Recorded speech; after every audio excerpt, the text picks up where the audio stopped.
who is Vintec, the brand? What is it all about? Where do they come from? What do they do? And how did they start? So, interesting story. Vintec started in a couple of guys that I think are French, moved to Singapore back in the 70s or the 80s. And they both were wine lovers and wine collectors. And as you know, Singapore is almost on the equator, and it's one of the most difficult places to maintain a wine collection. Not just wine, but I mean, like you're talking like really expensive bottles of wine. And so they started going through all these different refrigeration solutions that were available at the time. One of them moved down to Australia. It was these partners, and then they both were sort of going back and forth from Singapore to Australia. And one guy I think he bought a company down there that made something, and then they repurposed everything. And they became like the leading company in Australia, Vintec. It's been there for over 20 years. And they were also a big hit in Singapore because there's a lot of wealthy people there, a lot of collectors, and it was one of those natural fits that a lot of trade was going back and forth between Australia and Singapore.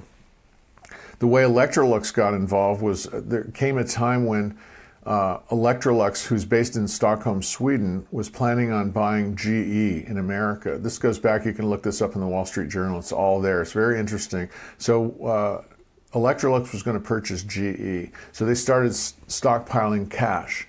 And suddenly, a couple of years went by, and they had all these billions of dollars sort of stockpiled to buy GE. And the U.S. federal, Supreme Court came in and said, "There's no way a foreign country is going to buy GE. Okay, it's just not going to happen." So they put a kibosh on the whole deal. Well, what happened is now Electrolux is sitting in their office, and they're going, "What do? We got $4 billion that we stashed over here to buy GE with." And now we can't buy GE, but we have all this money, we have to do something with it. So they went on this sort of global expedition to start acquiring small appliance companies. They bought sous vide. I don't know if you've heard of sous vide. It heats up and cooks meat and all these. They bought all these different appliance companies. And so one of the guys that was out on the road looking for the right companies to acquire happened to be in Australia. He's a French guy that happened to love wine, fell in love with this company and the whole idea, and convinced Electrolux to acquire it. So that's what they did, and that's how I got involved, because Electrolux, as I said, knew nothing about the wine world, and they needed somebody with, I suppose, some credibility and some knowledge about it to be able to speak fluently to the people that really matter the most, which is the end users. Take us back to when you first joined Vintec. What was happening in the wine storage market at that time? And what made you say, hey, this is the company I want to represent?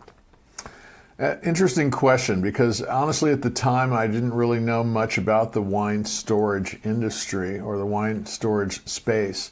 My background had been in more of the retail and doing wine events and things like that. But as I learned more about it, it was very interesting, and I realized there is definitely a market for it. I mean, there's a lot of collectors out there that have pretty good sized collections, but what they like to do is to have part of their collection at home so they can not only show it off, but it's convenient for them to take. And I didn't realize it until I got involved with Vintec that there is sort of a high-end market, I suppose, for this type of an appliance, and they consider it sort of a home appliance, but it's way more than a wine refrigerator. They call them wine storage systems. So paint us a picture of what your territory looked like on day one. You know, how many dealers did you have? What kind of accounts? And give an honest take on how much did those dealers actually know about the refrigerator? Well, that's interesting, because nobody knew anything about the Vintec refrigerator. Electrolux was the parent company. That's who I was actually working for. And Vintec was a product line that they had recently purchased from Australia. And so in the wine world, they were virtually unknown outside of Australia and maybe Singapore, because they did have a footprint in Singapore as well. So when Vintec acquired them, or when Electrolux acquired Vintec, they realized we know how to do washing machines, dryers, refrigerators, dishwashers. We know nothing about wine refrigeration and wine storage. So they were sort of looking nationwide, and it was interesting because they kind of discovered me from my wine show and my website, MikeTheWineGuy.com, and it was kind of a very interesting story on how we found each other. But we weren't necessarily looking for each other, but there's actually a really good story behind that. You want me to tell you this interesting story? This almost doesn't even make sense. Very interesting story. I get invited to a birthday party. Some friends knew me as Mike the Wine Guy because I used to do a lot of wine events and things like that.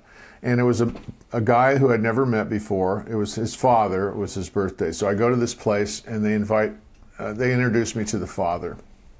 And so about 6 months later, maybe even 9 months later, I hadn't seen any of these people. And suddenly this guy calls me up and he says, my dad just got a application, or he's on all these job boards. His dad was a tech guy and he was on all these job boards because he was trying to find some gigs.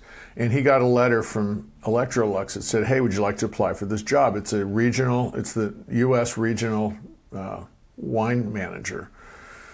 And he knew nothing about wine, but he remembered, I met a guy named Mike the Wine Guy. So he asked his son, do you think Mike the Wine Guy would like this? And he sent me the application. And I basically just sent them a cover letter and I go, if this is what you're looking for, and I send them my URL, next thing you know, we're all working together. So it was kind of an interesting set of circumstances that brought us together. Wine storage is a surprisingly technical category. Compressor versus thermoelectric, single zone versus dual zone, humidity controls. How did you get the dealers comfortable enough to actually sell these kind of features rather than just read the spec sheet? Well, fortunately, I didn't really have to do much of that. I was sort of my own department in a way. I worked with sales and I worked with marketing. Electrolux had their own really strong teams built within, and they had their own system of how they launched products. So as an example, Vintec in Australia probably had 20 or more actual items that they could sell. Skinny refrigerators, small refrigerators, different types, beverage things. When Electrolux acquired them, their first launch, what I was involved with, it was just 4 products. So 2 were under the counter. One of them was a dual zone, one was a single zone, and then 2 were what we call towers. So there's the big tower and the smaller tower. So they wanted to launch with that, and then they were going to sort of ramp as the years went by. So when I got involved, there was just 4 products that Electrolux was offering at the time, 2 towers and 2 under the counters. So with regards to all the technology that went around, all I had to do was remind people that wine likes 5 things, and we designed sort of a marketing program, what we call the 5 pillars. One is stable temperature. One is darkness or lack of bright sunlight. Another is low vibration. Another one is humidity. And then the other one is, I forget what the 4th one is, but whatever it was, I guess it's just steady temperature. But once we conveyed that to the sales staff at the retail stores, they were comfortable with feeling at least somewhat, not so much expert, but they could differentiate between sort of a single zone and a dual zone and let people know why things were the way they were. Oh, the other one was the compressor, and that's what sort of stifled the vibration. So our unit was probably one of the better ones on the market, or the better one on the market, because of lack of vibration from the compressors. When you assessed the training gap across the dealer network, what was the single biggest knowledge weakness you kept running into, and how did you shape that program that you built? Well, the biggest weakness was it sort of went completely across the whole industry. If you go to an appliance store, you're going to hear a guy he knows all the specs about a washer, a dryer, a refrigerator, the price, what's your price, all these things. But when it comes to wine, it's sort of almost like mirrored the response of a lot of people when you talk about wine. There's a certain intimidation factor for some reason about wine. And people that may enjoy wine and not know a lot about it, they feel uncomfortable talking about it for some reason because they feel like you know more than they do, etc. So when you go into an appliance store, or when you go to Electrolux, there I was at in their Charlotte, North Carolina headquarters, a lot of people drank wine, but very few people knew how to talk about wine. And they felt it was important, and I agreed that it's important to be able to communicate on people's level, but at the same time, back that up with the technology that's needed to know, the real true knowledge. And I think what helped me and Electrolux enter the market was that I can speak wine geek if I need to with sommeliers and chefs and winemakers. But when we're just with a regular crowd of people that are enjoying something out in the backyard, a barbecue, we don't have to go into that deep geek zone for them. And I think that was what made the communication really excellent with Electrolux between me and their dealers, because I was able to go in there and they didn't see me as an intimidating guy. I wasn't scaring anybody. And I was able to educate them in a very simple way, just like I did with a lot of my customers before and some of the wine retail businesses I've been involved with. But that's really, it's knowing your stuff, but not blowing people out of the water with too much knowledge at one time.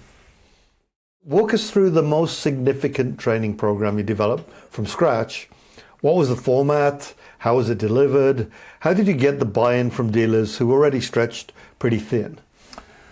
Well, I think what differentiated us was, in my approach on this was sort of, I want to teach people the basics. And so what I would do is I'd go to typically we'd meet at a trade show. So I'd get to meet a lot of the retailers at the various trade shows that we did. And we were able to just pull each person aside or each store aside and sort of give their team an overview of what was going on.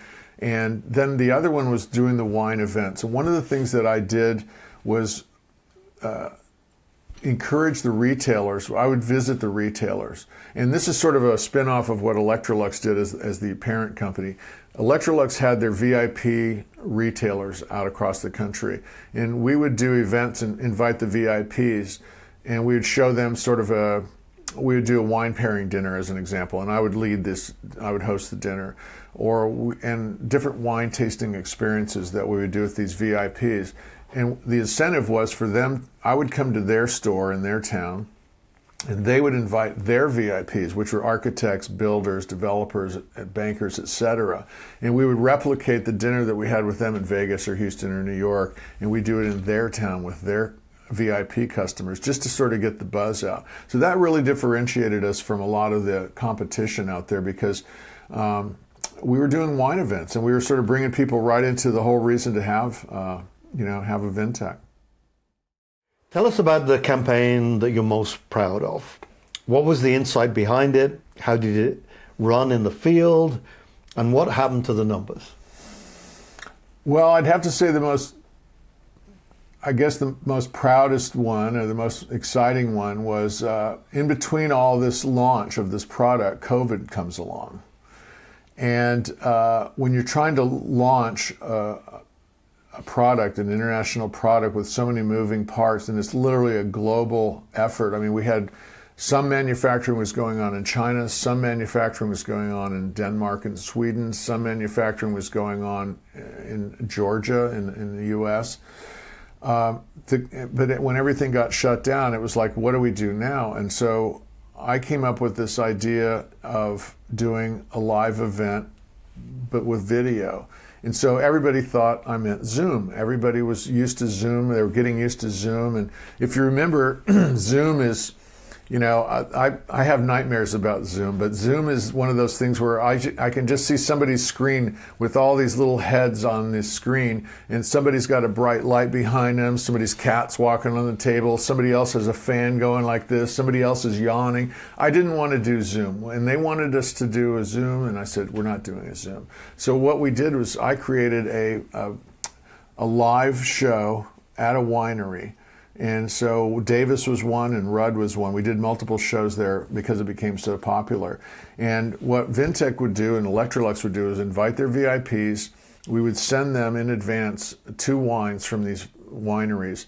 And then I would be at the winery with my crew, and we'd do a live 1-hour show on YouTube, and it wasn't Zoom. The interaction with the audience, which was desired, but it wasn't necessary or critical, but the interaction was just for people typing in comments, and I had a moderator over here that would show me some, the questions just came in, or so-and-so says hi from such and such a place, all that. But I just didn't want it to be a Zoom, and we had the winemaker and the winery owner there. But what made it the best was that it wasn't just 60 minutes of a live show. We'd gone out the week before and we shot what I call 3 sections. I like to think of wine starts in the vineyard, it ends up in the cellar, and then it ends up in some event like a party or a dinner or something like that. So we shot these 10-minute segments out in the vineyards with the winemaker or with the grape grower and these different venues, and we would interact that during this live show. So that it would allow us to change the set or to get a new guest in, but while we were showing. So we had some pre-recorded segments of this live, and it just lifted the production value tremendously. We got just so many accolades from that. It was really a bigger success than I'd ever thought it would be. What were the in-store activities, either displays, demonstrations, events, that consistently moved product and kept your retail partners excited? Well, it would be me showing up in person. So I would show up at, like one of the famous ones is over here at Friedman's, over here in the Bay Area, San Francisco Bay Area. We met at one of our trade shows. He was a great client of Electrolux anyway, and he took on this line. He's very committed to bringing Vintec into his store. And because I live in Napa, I was able to, just almost next door neighbor, go to some of his grand sales that he had, or not grand openings, but I guess he'd have these seasonal sales.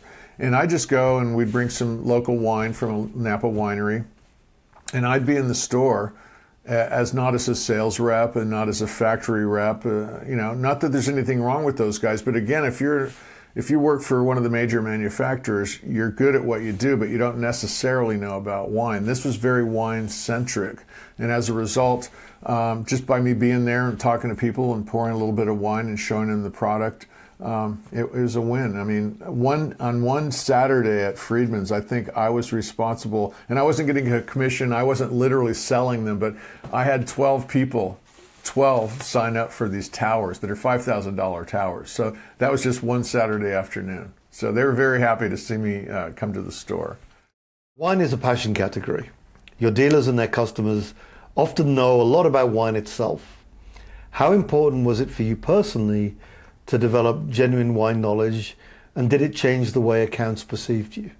Well, I mean, that's how they found me. I mean, they were looking for an expert, and my wine knowledge goes way, way back, way before I got involved with these guys. So it was sort of like an easy pick. I mean, they grabbed somebody that has, I think that I've been told anyway, I'm personable and knowledgeable and easy to get along with. And so it just seemed to be a comfortable fit. So I didn't really have to learn more to be part of this team. If anything, I was trying to spread the knowledge around to the team as much as I could, as well as the dealers.